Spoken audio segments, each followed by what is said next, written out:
Um, Welcome, Dr. Caleb Lack, to a Tippling Philosopher for a bit of a chat, an informal sort of interview.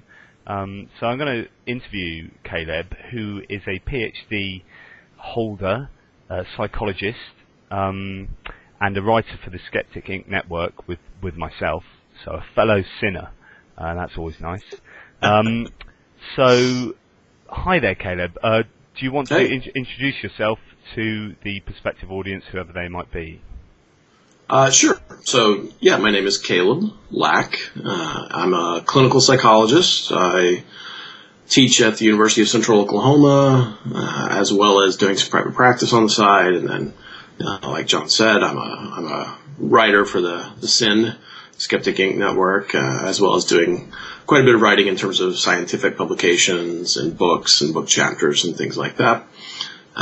Most of my work there on SIN is more focused on psychology and science and aspects of that rather than on some of the stuff the other people focus on in terms of, out-and-out atheism or things like that. So, well, of course, the psychology of belief is a really it's a fascinating discipline, but it also can provide a lot of really interesting arguments within the context of atheism.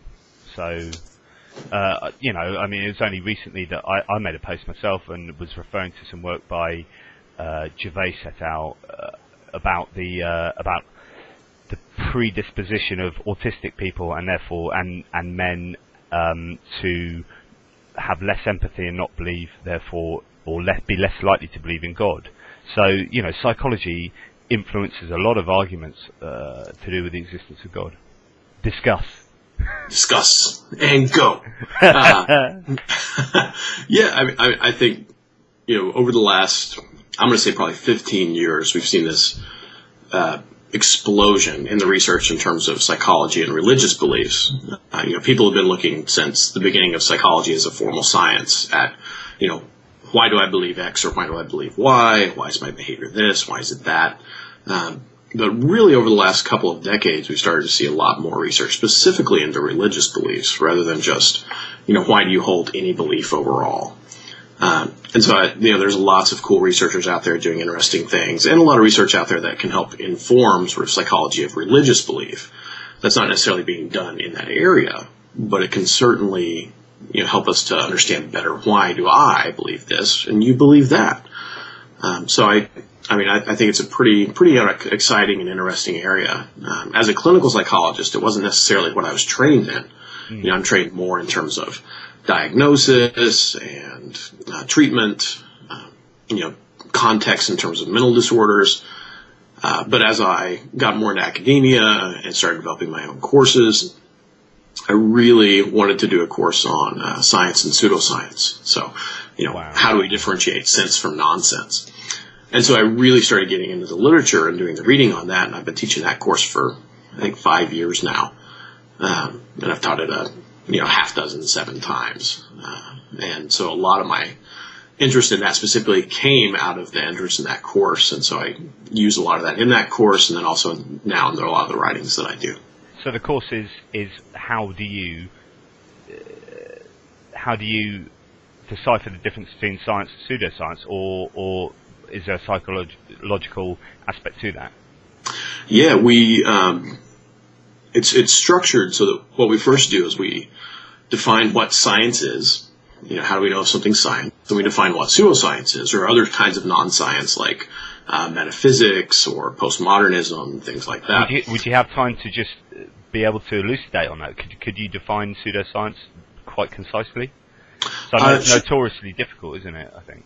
Well, I think the definition that I use, and I think what's fairly common in terms of people that write about it is, it's things that attempt to present themselves as being scientific, but at the same time they don't follow the methods of science. Right.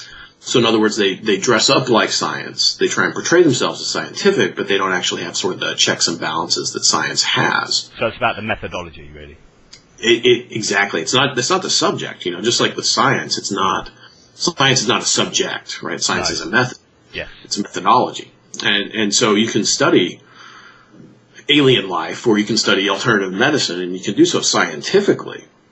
But it's when you're presenting that information in a non-science-based way that all of a sudden it becomes pseudoscience. Mm. Yeah. So, and how does psychology interplay with that? Yeah. Well, after we sort of set up our operational definitions, I then go into a section of the course that I call "Why You Can't Trust Your Brain," and it focuses a lot on the psychological aspects of, how have our brains developed over, eons to where they are now, and what does that mean?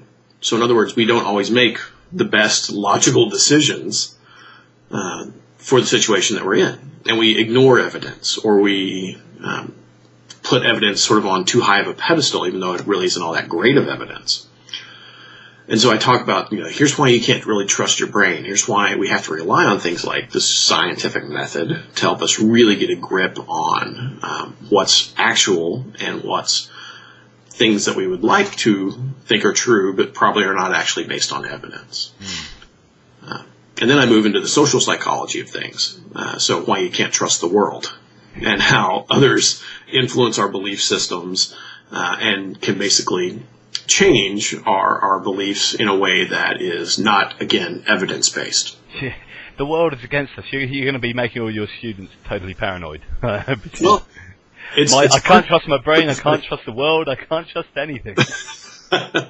Well, you can trust evidence-based methods. So that's sort of the core thing that they leave is going, okay, well, so I'm aware of my own biases. I'm aware of the things that would lead other people to change the way that I think in a non-evidence-based way. And here's how to sort of go against that. So after we do those, then we start going into specific topics, alternative medicine, aliens, cryptids like Bigfoot and the Loch Ness Monster, all these sort of pseudoscience topics, and we use what we've learned about why we can't trust our brains and why we can't trust the worlds to help look at the evidence for or against those things. That's really interesting, because I went to a Portsmouth Skeptics in a Pub presentation the other night. I think it's given by a chap called Rob Brotherton, who's doing a PhD in psychology. I forget exactly what it was. I missed the beginning, but psychology to do with conspiracy theories. And what his presentation was sounds to me exactly, or it correlates perfectly with your approach to pseudoscience. So I remember he was saying that the very few psychological studies and analyses that have been done, which are primarily in the States, on the sort of people that believe in conspiracy theories, is that they cross all the kind of demographic boundaries. There's no particular person that fits the mold, but there are psychological types, if you like, that are prevalent in conspiracy believers. So he talked about three particular areas. He said people that are more likely to be, or test more positively to be, paranoid, to have an openness, psychological openness to, I don't know, new ideas or whatever, and people that perceive themselves as having a lack of control. And he said that the studies that he had been analysing showed that those sort of three areas were correlated with people that held to conspiracy theories. It's really interesting, actually. Yeah. Conspiracy theories is one of the things we talk about in the class as well, because they're rife with examples of the different kinds of biases that we have that would lead us to favor one kind of information over another. Well, absolutely. His talk was actually mainly about the biases, and what was really funny, and I'm sure you'd appreciate this, is that the talk was something like the psychology of conspiracy theories or something like that. But a bunch of, and it was the skeptics, the organisation Skeptics in a Pub, but a bunch of people turned up, and I don't know whether they turned up to barrack it or because they actually thought it was a talk about conspiracy theories. Yeah. All these people at the back of the talk sort of saying, well, should we go and get some eggs and throw it at this guy, and should we do it? And they were like rubbishing everything he was saying. And he was not saying anything contentious. He was literally saying, right, this is a psychology. Here are the cognitive biases. Here are the heuristics. Here are X, Y, and Z, and people that believe in conspiracy theories generally are these type of people, as we found from empirical evidence. And what was really funny is that they came out and argued in the Q&A session, and we got talking to them afterwards, and literally they exhibited every single cognitive bias that this guy just talked about. It was hilarious and very ironic. That's great. I mean, I'm the advisor for a campus group called the UCO Skeptics, and so we will, every time we do a booth on campus, we'll have the conspiracy people will come up and they'll kind of be like, "Hey, are you one of us? Like, are you that kind of a skeptic? Like, you're skeptical of the story?" You know, we have to be like, "No, sorry." We're the boring ones that actually naysay all of your crazy ideas. Exactly, yeah. But it's, you know, it's a lot of fun. You know, we had a guy this last semester who wanted us to help him get a showing of Zeitgeist on campus, and it was like, no. But thank you, though. We appreciate the interest, but wrong skeptic.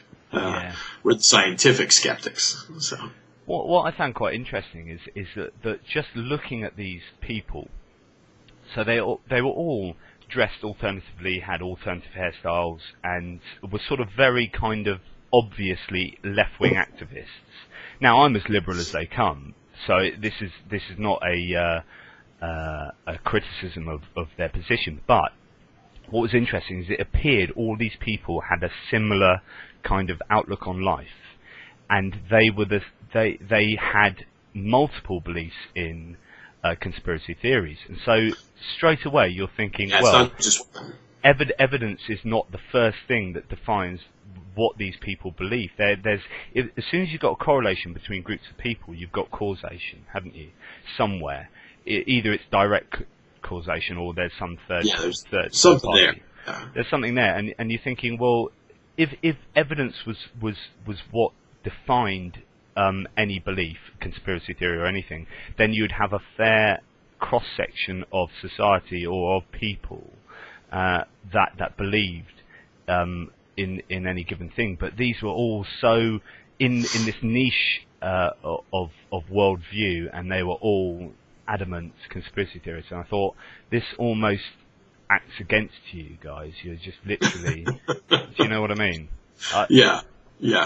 I mean, well, and what's so interesting is that, you know, people who believe in conspiracy theories, they don't tend to just stay with one theory, right? So it's not just that 9/11 is an inside job. It's also that all of these other conspiracies are. Yeah. And we see that in the other pseudosciences too. So if I'm a new age, alternative medicine practitioner, there's a good chance that that's not the only sort of pseudoscientific belief I hold. And so it's this mindset towards evidence and towards the official story that a lot of times allows people to bleed back and forth between these categories. Well, what's interesting is this guy was saying that his definition of conspiracy theories were partly included being a less probable theory, or a non-consensus less probable theory. And of course, if you're saying that these people are more likely to believe in multiple theories, then you've got compound probability. So if you're saying, well, there's a 20% probability that this theory, that the 9/11's, rubbish, and there's a 15% probability that the moon was a load of rubbish, and then you've got all these small probabilities. So the probability that they're all conspiracy theories is infinitesimally small. Pretty low. Yeah, pretty low. Of course, they'll have great arguments against that about cover-ups and how and why you're wrong. By great, I presume you mean entertaining. Yes, yeah, entertaining from the outside, right? But completely convincing from the inside of that mindset. Even though somebody on the outside says, no, not a good one. Here, if I may, as a little aside here, going back to this conspiracy theory evening, I'll just tell you a little anecdote and see if you can tell me what cognitive bias was taking place here. So there's this lady at the end of the talk. Now, the background here is the BBC are a corporation which have hired for the last 30 years a radio DJ in Britain called Jimmy Savile. Now, Jimmy Savile has died now, but it's just been found out that he sexually abused and was a paedophile for a long period of time. So the BBC have been embroiled in this this whole scandal. But anyway, so this woman was talking to us afterwards and talking about the 9/11 conspiracy theory, and we said, why do you believe this? And she said, well, the BBC, for example, reported that the building fell down before it actually fell down. And we said, well, haven't you thought about the alternative hypothesis that maybe they got it wrong? They had being fed false news or whatever. Is there not an alternative hypothesis that could be more probable? She said, well, for a start, if that's true, they did make a mistake. The BBC have never apologised. At which point, the guy I was with, another skeptic, turned around, got his mobile phone out, and searched online and found the BBC article which explained it all and apologised for any mistakes. And while I was speaking to her about other things, he was looking at it, and then he showed it to her.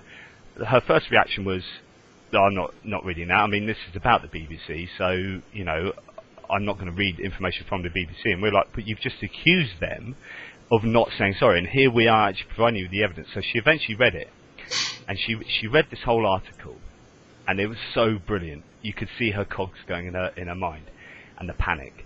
And she read this article, and she looked at this guy with the phone, and she said to him directly to his face, "So you love paedophiles then?" And that was it, and the conversation ended there. It was so diamond. That's fantastic. Yeah. Well, of course. Obviously, that's what this is indicating. Yeah. I love it. Yeah. Yeah. Wow. That's I great. provided you with some evidence that slams your case. Oh, I love pedophiles. Brilliant. Yes. That's right. Let me attack you directly for something completely unrelated. Right. Yes. Yeah. I mean, I love that. Because what you see right there is this fantastic example of what I think of, at least, as the mother of all biases, which is this confirmation bias. Yes. So I take any evidence that I hold true, or that supports what I hold true, and it's fantastic. I don't question it, right? It's 100% correct. Anything that goes against what I hold true, on the other hand, well, it's terrible, right? It's planted by someone else. Here's all the problems with it. And it's just, that colors our world constantly. If I'm a liberal and someone attacks liberal ideology, then I automatically find out what's wrong with them or what's wrong with their ideas. But I don't question my own, right? Where someone comes up and says, "Oh, well, liberalism is great." And you go, "Of course it is. I know it's great, isn't it?" And you don't ever go, "Well, I don't know if it is or not. Let me do a check of the evidence," for example. But that's a great example of, no, here it is. Here's the evidence that shows you're wrong. Yeah, screw your evidence, right? I'm going to still believe what I want to believe. Yeah, I suppose it's a case of confirmation bias. I suppose, define as the value you apportion to evidence directly correlates with the viewpoint which it espouses. Yes, yeah, exactly. Yeah. The stronger the belief you hold, too, the more emotionally charged it is, the stronger the confirmation bias seems to be at play. Yeah, yeah. So someone like this, yeah. Is that not another bias as well? Yeah, I mean, there's a whole host of these, and they've been called by different names at different times, and I mean, I think there was something like 57 or 60 last time I checked at the official list names. Yeah. But yeah, there's certainly a lot of those that come up and take place in terms of, like belief perseverance. So I think that's probably what you were thinking of. Yeah. In terms of, I hold my belief because I've held it, so I'm going to keep holding it, and much more likely to hold it because I don't want to change, because that means I'm going to have to admit that I was wrong previously. Which is itself a sort of cognitive dissonance, isn't it? Sort of. Yeah, it certainly could be. Yeah, I've got this strongly held belief, and then all of a sudden here's the actions that say, nope, not so good. Those two are incompatible. I have to do something to try and make myself feel a little bit better about that. So I dismiss the evidence, or I change my belief, and it's a lot easier to dismiss the evidence than it is to change your beliefs, particularly if it's something you really, really feel strongly about. Yeah, Yeah. Well, on that note, I was just wondering what you think is the most prevalent bias that we utilise. I mean, would it be confirmation bias? I think so, yeah. And I think a lot of the other biases just sort of spin out of that, in things like the belief perseverance, for example. I mean, the confirmation bias is hugely in play in that, and it just refers to a specific piece of what's going on. But I think that confirmation bias, I mean, it's so prevalent because, I mean, think about all the beliefs that you hold on a daily basis. Yeah, yeah. Everything from, you know, my wife is beautiful, to I've got good kids, to this is a good car, this is a good job. I believe or don't believe in, you know, dozens of things daily. And so that that confirmation bias just maintains those. And it maintains it so many times per day that it's hard really even to separate yourself out from it sometimes. Yeah, yeah. And I was wondering as well, and this, I'm probably exhibiting a cognitive bias myself here, but do you think religious believers utilise on average more cognitive biases than non-believers or skeptics? I would say for the most part probably not. They might just be using different kinds or employing theirs in a slightly different way. So if you're atheistic, for example, your confirmation bias is still in play. Yeah, sure. And it's playing the opposite way of somebody who's religious.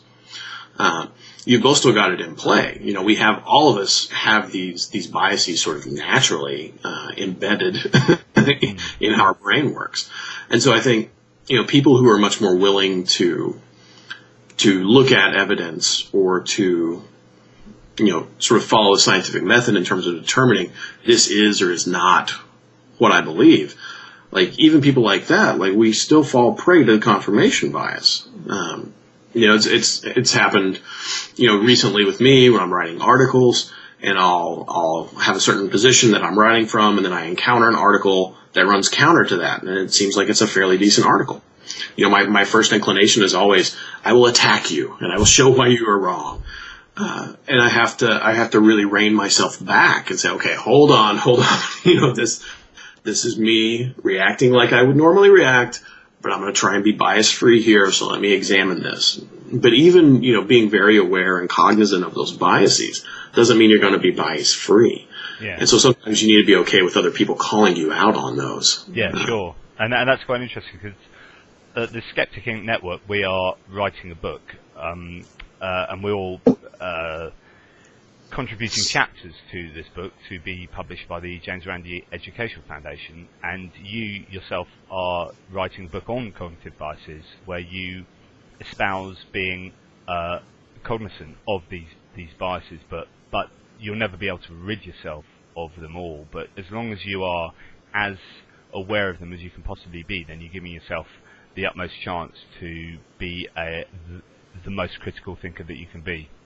So that's, I guess what you're saying. Yeah, I mean, again, you can't free yourself from them completely. But if you know that they're there, then a lot of times when people call you out on them, you're not just going to have that automatic sort of reactant sort of defensiveness towards them. You can say, oh, was I? Was that? Oh shit, that is what was going on, wasn't it?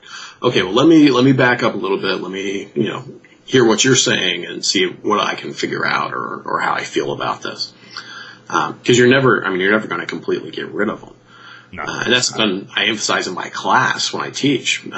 Because a lot of times about halfway through the class, I'll have people, you know, the students will come up to me and say things like, so I'm getting really negative towards everyone. And when they try and tell me things, I just want to point out how they're wrong all the time. And I'll say, well, that's understandable. You know, just like when you first start to learn about mental disorders, you know, I'll see my students, they're going around, they're like, oh, grandma has this and dad has that and my roommate has this one. So you're hypersensitized to those kind of things. That's interesting because that's quite similar. Whenever I meet, and I went through this myself when I first became interested in environmental issues. I became like an environmental evangelist. And Right. you know, I've known people that have got into feminism, and when they first got into that, they became real evangelists. And I think it's interesting that whenever you adopt a new worldview or a set of parameters with which to view the world, I think you just get into it, don't you? It becomes all-encompassing. Yeah, and that's a good example of that confirmation bias, because all of a sudden, your previous glasses that you were wearing, you've switched and you've changed to this new pair of glasses that says, here's how I'm going to view the world. And that colors your perception then of everything around you. One of the assignments that I often use is I have my students go into a pharmacy, a drugstore like a Walgreens or a CVS, and their job is to go in there and find as many examples as they can of products that are either pseudoscientific for sure or likely pseudoscientific. And so it's like, okay. And then they come back and they're just flabbergasted. Like every aisle has something, and it's just everywhere. And so once you sort of have that veil of, all right, I'm just going to sort of go along and roll with the crowd. I mean, once you start actually critically examining those claims that people are making around you, it is a lot of times kind of frustrating because you start going, you want to call your friend out when you're having drinks and they start talking about the Ancient Aliens show that they just saw on the History Channel. You just want to slap your hand down and say, that's bullshit, that's ridiculous. But you don't want to do that because you don't want to hurt your friend's feelings. Yeah. But sometimes it's hard not to. Yeah. Truth hurts. It often does, and that's one of the reasons why we have this reactance and this defensiveness that we show whenever our beliefs are challenged, is because it does. I mean, no one likes to be wrong. Yeah, sure. Well, on beliefs, actually, can you just lay out a quick history of your? Because obviously, I presume you're atheistic or at least agnostic at the moment. Have you always been that way, or did you go through a deconversion process? No, I mean, I was raised in a evangelical Southern Baptist household. I never really felt super into it, I suppose. I was never, like some of my friends were growing up who were, they were super excited about it. They were always going to church and being excited and going to church camps. So I started having most of my problems because early on I got very interested in science. And when I say early on, I mean like 5 and 6. I was very interested in science. And dinosaurs were the first thing that really caught my attention because they are awesome, right? I mean, they're these huge creatures that look crazy, and you can have all these really cool toys for them, and especially when they're hanging around with those crazy cavemen as well at the same time. Yeah, right, yeah. And you've got little toys that have a saddle on them where the caveman sits in it, right? And are they special creationist toys? Yeah, creationist toys. Yeah. But so I got really into dinosaurs, and I learned about how the last ones died out 65 million years ago, and then I start seeing these claims that the Earth is only like 6,000 years old, and you start wait. I'm young, so I don't comprehend numbers that well, but I know that's a bit of a difference, right? Somebody's lying. Yeah, something doesn't match up here. One of these two things is not coherent. And so then I sort of got out of the dinosaurs a little bit, and I'm still kind of like, okay, well, I'll just keep doing what I'm doing. I got into archaeology. Partially because of things like Indiana Jones, obviously, which was awesome. But at the same time, along with archaeology, I started looking at things like, and this is pretty young, this is pre-10, comparative religion in terms of mythologies, worldwide mythologies and stories, and I start seeing these patterns. It's like, there's a lot of similarities between some of these stories. And people used to believe these were real. And, Zeus really did live up on Mount Olympus, or that Anansi really was the spider god in Africa. And so I keep reading and I keep reading, and I get more and more into science, and I become very interested in biology around age 12 or so. And again, things are not adding up, right? Particularly in terms of this a literalist interpretation of things like the Bible. And so I wouldn't say that I had any sort of like a mass deconversion or any sort of, epiphany, eureka moment. It was more of just this gradual, like, this doesn't all make sense. This doesn't necessarily all match up. And so then, especially by the time I get into, university, and I go in as a biochemistry major looking at genetics, and then I move into psychology, and increasing amounts of, these things don't make sense, and, this isn't really matching up with what we know about the world and how the world works. And so for me, I'd say it's more of just a sort of gradual, I think enlightenment sounds like a bit of too much of a word, like that sounds too fancy, but, just more of a gradual change in my thinking rather than any sort of, specific moment. But I mean, mine was honestly, it was primarily driven by science and by learning and loving science of all kinds. So. Well, I think the denial of a rigorous, methodologically derived set of knowledge is so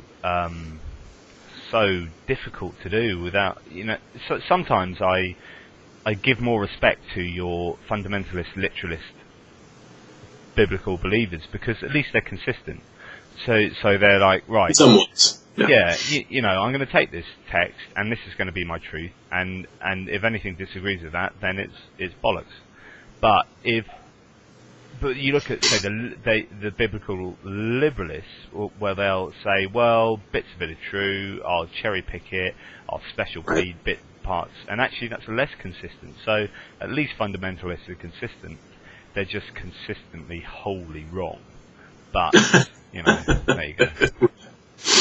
Yeah, well, and I would certainly agree with that. But I'd say even within, and living in Oklahoma, we're in a hotbed of fundamentalism. Even here, you don't see that, that idea of everything. I'm going to take everything and do exactly what it is. I mean, we've got Long John Silver's restaurants all around us, and people are just lining up like mad for popcorn shrimp, right? Yeah. They're wearing their mixed woven clothes, and so there's still that cherry picking in terms of, well, here's the stuff I want to believe, and I want it. Do you have any interaction with people locally? I know that you live on a farm called Free Thought Farm. Is that correct? It is true. That is, incidentally, absolutely awesome. Thanks. But do you have any interaction with locals about sort of your worldview, their worldview? I'd say, it's not like an everyday occurrence. Someone comes up to me and is like, you're a scientist. I don't like you.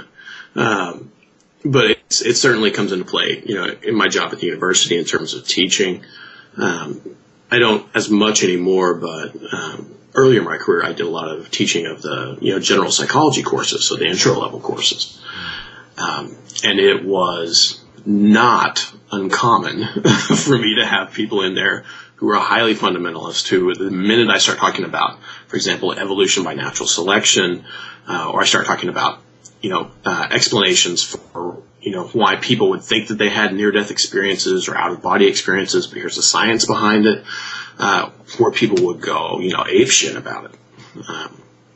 I had one particular lady, who, and she was an older person, probably, 30, sort of a non-traditional college student, who we started talking about evolution by natural selection, and she raises her hand, and she says, oh, well, I didn't come from no monkey. And I said, that is correct. You did not. And if you'd been paying attention for the last 15 minutes, you would see why that's a ridiculous argument. A classic, yeah. And so, and this is real life, right? Like, this isn't a story that someone puts on the internet. This is real life. Yeah. So I again explain how common descent works and how we know about it. And her response to that was to fold her arms like this and then to say, well, I'm just going to stick with what my mama taught me. Brilliant. And my response, which probably wasn't the most politically correct response, was, well, then why are you even in my classroom? If you've learned everything you already need to know, please leave. And you're exhibiting every kind of bias that I will be teaching you. Right. Right. We're going to hit cognitive biases here in about 3 weeks. Stick around at least until then, and we'll be fine. So. And we might use you as a guinea pig. Yeah. Yes. Yeah. Well, this was the same class where I had another woman who was also older tell me that there were certain cultures in which men breastfeed. Really? Completely serious. And she then proceeded to tell me in another part how I didn't have any evidence that dinosaurs and humans didn't coexist. So and of course she had the evidence. Yeah. Yeah, she did. Her evidence, of course, was nothing. And my evidence was the last 4.5 billion years of fossils, right? So, Brilliant. So, things like that, certainly I encounter it in the classroom. Yeah. Outside of that, I mean, not too much. I mean, particularly being in a sort of an academic environment, most of my friends are either from that environment or from the more free thought environment around here. But that's interesting because several reports have come out correlating academics and intelligence, and I know that you've talked about this on your blog, and I use the word intelligence very, very carefully. Very loosely, yeah. There is some studies that correlate lack of belief with intelligence, if you like. Now, I'm sure you're going to school me on this, so please open up. Sure. It's actually a ridiculously complex issue. So I'm working on an entire series on the blog right now, and I've got, I think, the first 3 parts up, and I've got 2 more parts. And my latest post has bloated to about 3,000 words, which is a little ridiculous for a blog post, but it's a really complex subject. In terms of what the research says, I would say that we definitely know fundamentalist religiosity is related to lower educational achievement. Yeah, I think that's pretty clear. Yeah. And so, with that, there's a whole host of other factors like socioeconomic status, for example, that could be playing into that. And we know that people who are scientists, like working scientists, they're much more likely to hold non-religious belief systems than the general public. So the large-scale studies show that, it's about a 50-50 split in terms of all scientists from across all fields. About half are theists of one kind or another, or at least, believers in some sort of deistic, tradition, and the other half are not.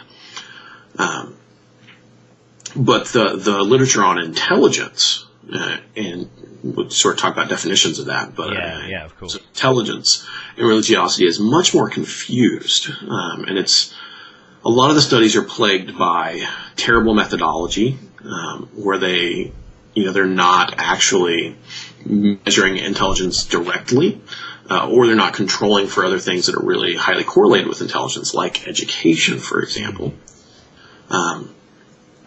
And so you've got big studies that have come out in the last couple of years that look at things like GSS data, the General Social Survey here in the U.S., which is a massive database. Yeah. And they'll take the measure of quote unquote intelligence, in that was synonyms. It was like 10 synonyms. I give you a word, you give me the opposite of that word. That was their measure of intelligence, which is not, in terms of a good psychological definition or measurement of intelligence, actually intelligence. It's verbal skills, and something like that is going to be so enmeshed with education that if you don't control for it, you can get some pretty big effects. So that's what they found. Their measure of intelligence, these synonyms, were really strongly related to religiosity. So the better you were on your synonyms, the less likely you were to be religious. But in their analyses, they don't control for things like education. Because I remember listening to a Reasonable Doubts podcasts which talked about this, and I have a bit of a love affair for Reasonable Doubts because I think they're awesome. But they talked about this, and they said actually if you take all the controls into account, it seems like there is more of a correlation to class and religiosity, particularly with, because there was talk, I think was it Romney or someone or Santorum said that if you go to university you'll actually more likely to lose your faith. But actually when you look at the stats, if you've got a religion already, you're more likely, a strongly held, say, liberal belief, you're more likely to actually strengthen it at university. And it actually depended on your class, and there were these other sort of I don't know enough about it to talk about it now, obviously. So, but that was really interesting, and it seems to be so dependent in these studies about your control measures as to what really that you conclude. Yeah, it really is, because when you take these giant surveys, which is what a lot of the positive findings in terms of, people who are atheistic are smarter. So a lot of those positive findings come from these very large studies that aren't even designed to directly address these questions. And then you've got 15,000 people in your sample. Guess what? You're probably going to find some pretty significant differences, even if those differences themselves are pretty tiny. And so, for example, this study that I just mentioned, they found about a 6-point difference in transformed IQ scores. They had to take these synonyms and then compute and transform them into a standard IQ score, which is a mean of 100 and then a standard deviation of 15. They found a difference of about 6 points between the highest and the lowest religiosity. So 6 points is less than half a standard deviation. So is that even clinically significant? In terms of if you're out in the real world, is 6 points in your IQ going to make any difference in terms of your achievements? And the answer is probably not, because of measurement error. Which is another thing that people just don't even take into account in these studies. And so the studies that have actually fairly well controlled for intelligence by directly measuring it, using our better measures of intelligence, and by that I mean individually measured, individually administered IQ tests, like the Wechsler test or the Stanford-Binet or Kaufman, things like that. They actually tend to not find differences once you account for education level and religious fundamentalism, which is very highly related to your education level. And so, a lot of these studies, they use proxy measures of intelligence, like education, for example, or SAT scores, ACT scores, things like that, rather than directly measuring the intelligence. And so they're published in journals. But once you start looking at, how reliable is that data necessarily? The answer is probably not very. Could there be significant differences? Sure. But when you have these giant sample sizes, you can find significant differences pretty easily. And the other thing is that a lot of the researchers that are coming out with these, particularly more recent studies looking at this, they have a lot of scrutiny about them because of some of their other views and actions. And so that throws a little bit of doubt onto their overall motives. So that's why it's interesting whenever you see scientific journals. So I like checking out ScienceDaily.com, and they I think almost always put who funded their research, and that's always fascinating. Right, this is interesting, but who funded it? I remember the last dubious one I saw, which is on the BBC actually, and they were saying tea is really good for you, and it does, it does all the X, Y, and Z, blah blah blah. And right at the bottom in small print, it was this research was funded by the tea, the tea corporation or whatever. It's right, yeah, right, yeah, right, yeah. We run into that an enormous amount in psychology in terms of our drugs that we use for different kinds of disorders, right? So companies or studies that are funded by the drug companies, which are the ones who are benefiting from these, are about 5 times as likely to show a positive result than studies that are done by an independent researcher. That's so fascinating. Interesting, that's across the board. I mean, obviously, they must know this if that's a generic sort of understanding of the stats. Right.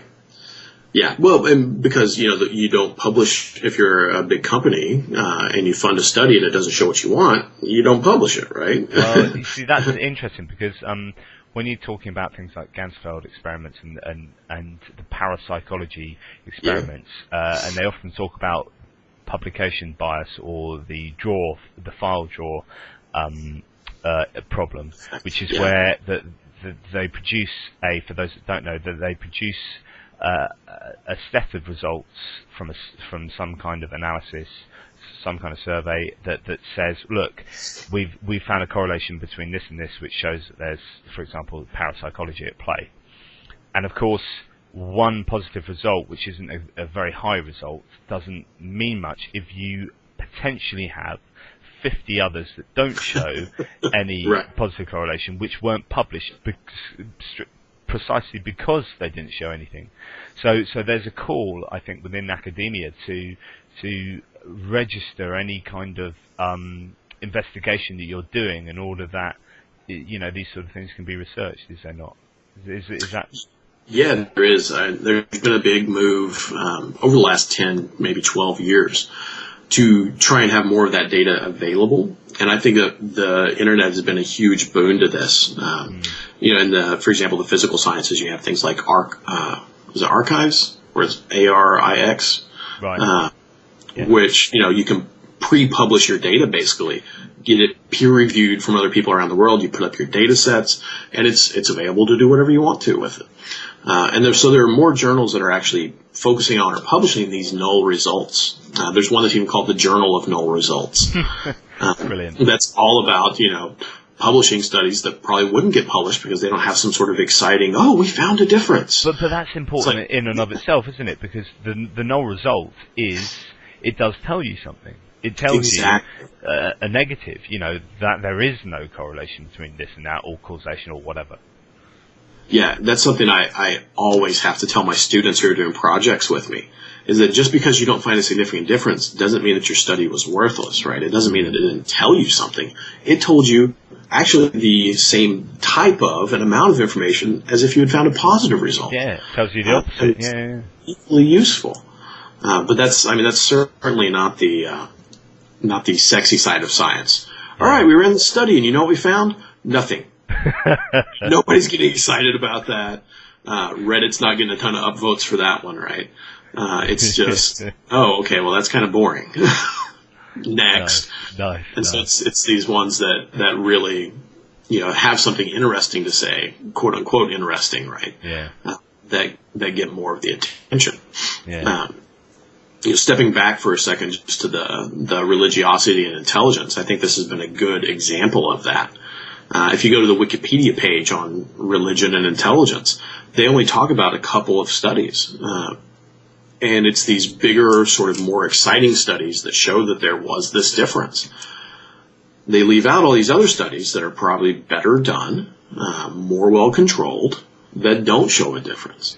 Well, then you need to sign up to Wikipedia and make a change, Dr. Lack. Sort it out. Yeah. That's your mission. That's right. I'll get right on that after my next book. But good. there have been some interesting pushes for that in academia, primarily through the APS, which is the Association for Psychological Science. They actually have a Wikipedia initiative where they're trying to recruit graduate students and professors to improve the quality of Wikipedia articles in psychology. And that's great because at the end of the day, everyone uses Wikipedia. There's no way around it.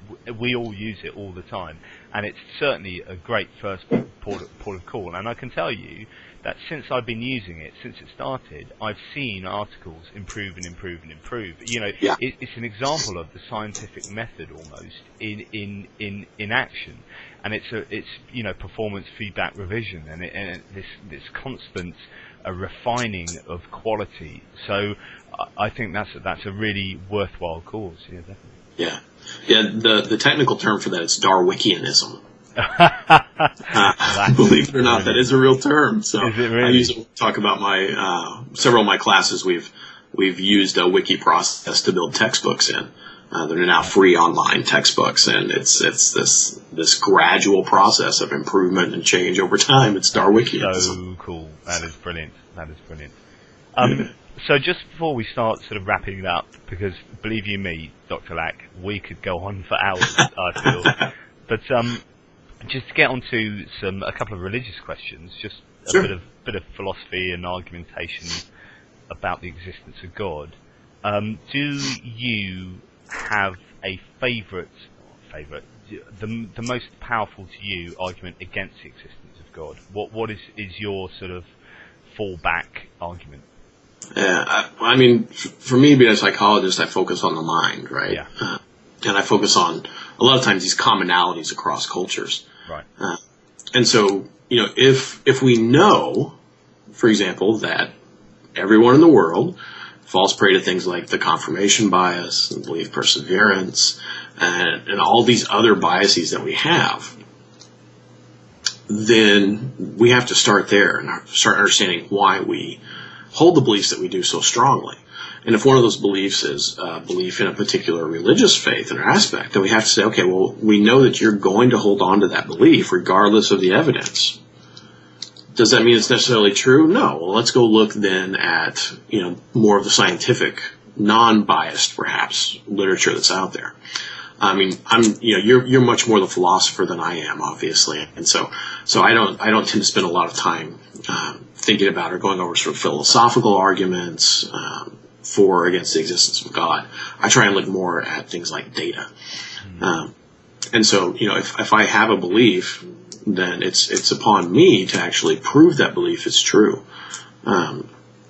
And so for me, I tend to more just go towards we need some sort of evidence and proof. And your word is not evidence and proof, right? We need some sort of someone else's word, obviously. Yeah. Right, anyone's word, right? Yeah. It's not evidence and proof. We have to have some sort of controlled or empirical kinds of study. And so, for example, in my class, we never talk about religion in my science and pseudoscience class. It's not something that I have built into the curriculum at all, with the exception of talking about intelligent design versus evolution, and how intelligent design shows all the hallmarks of a pseudoscience. All right, that's nice, yeah. Because it does. It's not a scientific field at all. Unfalsifiable. Right, completely unfalsifiable. And then their evidence turns out to not be real evidence, which is a whole other, sort of issue. So, in terms of a favorite for or against argument, I don't tend to go in for a whole lot of, I would say, direct debating about that kind of thing. So, do you have an argument that against that sometimes makes you think, oh, actually, that is a pretty good argument for the existence of God? When people just talk about, to me, sort of the most, I don't know if it's a good argument, but the most salient is sort of the beauty of the world, right? And I go and one thing that we have here in Oklahoma that is just magnificent, and I've never seen anything that approaches this, are our sunsets.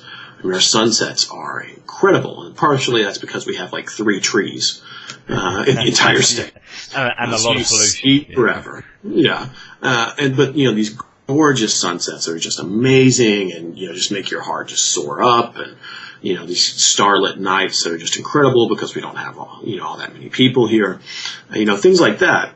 I can see why if I'm prone to belief in the supernatural and deistic sort of beliefs, why I would want to attribute that to that person, because these things are incredible. The natural world to me is much more beautiful than anything that we as humans can create, and so I think you feel that this is bigger than me, right? This is bigger than me, and so I can certainly see that as being a big call for a belief in something outside of ourselves. Doesn't mean I necessarily. If it's any consolation, Caleb, I think sunsets are shit. Well, it's because you guys don't get to see them, right? Oh yeah, that's it. Yeah, no, that's it. You've probably seen like 2 sunsets your entire life, right? Yeah. And you guys have trees over there, so you yeah. get to see it all the way down, right? Damn, too many trees. Cut them all down, I say. Yeah. That's right. Get rid of them. Yeah, no, we got rid of them about 1,000 years ago to build boats to go over and fight people. So there you go. And that worked out well. Yeah, that worked. For a time being, we owned half the world. That was good. So, last question. Sure. If you don't mind. When was the last time in your daily life, in your normal everyday out shopping, that you used a healthy dollop of skepticism to your benefit? To my benefit. Okay. Let me think for a second. Because I don't do shopping if I can avoid it at all possible. Okay, when was the last time you were out looking at sunsets and you thought, at sunsets, yeah. Actually, that's not beautiful. I'm thoroughly skeptical of it. I'm skeptical of its beauty. Yeah. I mean, certainly, I'll give you a personal example. So I've been having some problems with like acid reflux or something going on recently. And so, I went to a physician. They said, here's probably what's going on. Take this pill, blah, blah, blah, blah. I took it and it helped some. And then I thought, well, let me see if anybody else has experienced this and see what we can do. What else people have found that can help for this. And so I get on, of course, the Google and start typing in these different combinations. And I see that some person reports that they take these probiotic samples and that they work wonders for them. And so I think, well, that's interesting. There's all sorts of cool research that's out there now about how our gut interacts with our mind, interestingly enough, and our internal fauna and flora, and so rather than immediately dismissing it, which I might have been prone to do more so in the past, I thought, well, let me look into this a little bit more and try and find out a little bit more about this, and did some research, and it turns out there were a couple like small scale studies looking at probiotic use in terms of assisting with reflux, and so. That was sort of a positive use of skepticism, I would say, in terms of, well, I might dismiss this initially out of hand, but let me see what else there is out there about this. So are you now on those probiotics? Yeah, I take one every couple of days, and I haven't done a placebo-controlled trial on myself yet, but it seems like they're so. I think that's one of those things that it's hard. It's easy to get caught up in terms of being a scientific skeptic with there's no research, there's no evidence for it, I will not believe it. Yes, yeah. And I think sometimes you have to kind of step back a little bit and say, okay, well, why am I not believing this? Is it that there's no research that supports it, or is it that there's just no research on this issue? Which are two very different things. It's interesting talking about sort of personal experimentation. I did a talk last night on free will at Southampton University, and I mentioned that I've got twins. I've got twin toddlers. I was thinking, twin studies are so important with looking at nature nurture, which is obviously all about the free will debate. And I was just talking about how basically they're just in for a life-long set of scientific experiments about whether they have free will or not. And I suppose always want to have them in an experiment. So if both of them get ill, I'll just give one a placebo and another you just got sugar and you got better. You see, yeah. Well, and there's a lot to say for self-experimentation, I think. Yeah. As long as you do it in a controlled way. Yes. Brilliant. Okay, well, Caleb, that was a really interesting chat and interview, and I really appreciate the time that you've taken to speak with me, and it's really nice. Sure. I implore anyone that is listening to this, wherever this will end up being, to check out Great Plains Skeptic on the Skeptic Inc. network. It's a fantastic blog, and again, like you said, yours is actually one of the ones that I dip into most often, so it's well worth looking at, and I advise anyone to check it out, and keep being skeptical, I suppose. Will do. Thanks, John. Okay, you take care. All right, see you.